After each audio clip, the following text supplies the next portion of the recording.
We aren't on the verge of an authoritarian takeover. We are in it. It's not too late to stop it. The people still hold the cards here.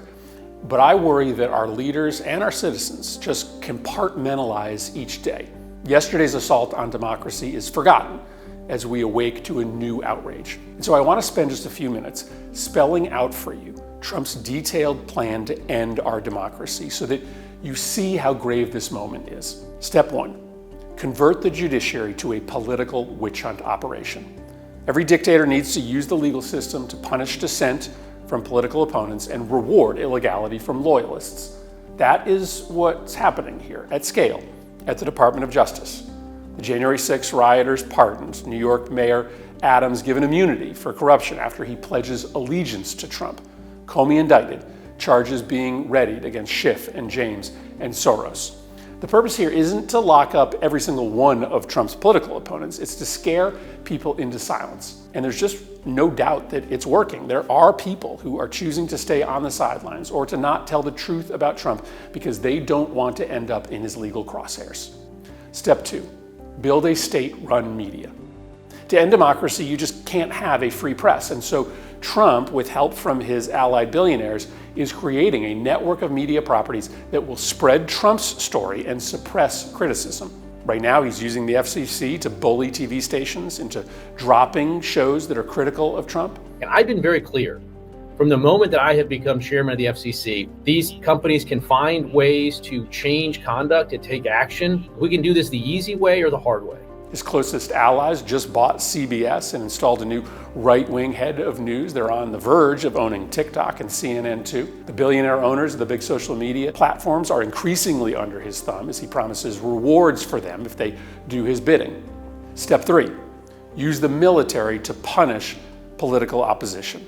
That's what the troop and ICE deployments to Los Angeles and Chicago and Portland are about. And we're going to straighten them out one by one. That's a war too. It's a war from within. It sends a signal to places where opposition to Trump is the strongest that if you're too loud in your political speech, troops and tear gas and midnight helicopter raids are on their way. It has nothing to do with public safety. It's just about political intimidation. Step 4, you seize control of government spending and taxation. Our founding fathers watched the British king use spending and taxes to reward friends, to punish critics, and so they intentionally gave the power to spend and tax to Congress, not to the president. But Trump is seizing that power, and so far, the Supreme Court, packed with his loyalists, it's allowing it. Trump is cutting off funding for states represented by Democrats. He's exempting friendly corporate allies from the tariffs. It's all a means to bully people into submission. Step 5. You cook the books and you rig the rules. Destroying truth is really essential to totalitarianism.